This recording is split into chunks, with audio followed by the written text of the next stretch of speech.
mga sis, meron tayong client. Ang client, 10 years old. Gustong-gusto magpa-hair rebond. Ang sabi niya, kung pwede raw magpa-rebond ang 10 years old. Ang sabi ko naman, pwede namang magpa-rebond ang 10 years old basta't ang buhok niya matibay. Kaya ang gagawin natin ngayon, i-rebond natin para sa ganun gustong-gusto niyo talagang maging maganda ang buhok niya. So ngayon, nag-application na tayo. Sa bawat application natin, dito tayo lagi nagsisimula sa pinakang ilalim ng batok.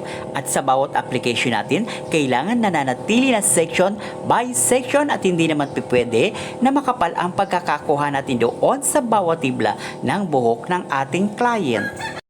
At pagkatapos nating malagyan ng application number 1 treatment, ito naman na ngayon ay ating ibababad.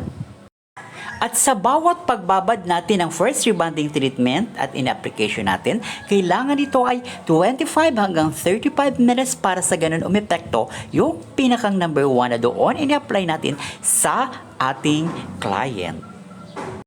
So pagkatapos nga nating maibabad, ito naman yung ating ini-blower na. So ngayon hindi ko pinakita na sa inyo mga sis, yung pag-blower, ito yung tuyo na at ito naman ay ating paplansyahin.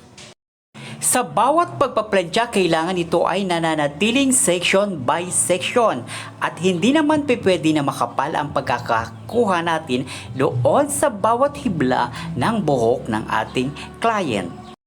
So pagkatapos nga nating plantsahin, ito naman ay nilagyan na natin ng second neutralizer treatment para sa ganon umepekto yung number 1 na ini-apply natin para dito sa ating client. At pagkatapos naman ito, ibababad natin ng 25 minutes para sa ganon umepekto yung pinakang rebond ng ating client. So ngayon, nabublower na tayo para sa ganon makita natin yung pinakang result ng kanyang hair rebonding.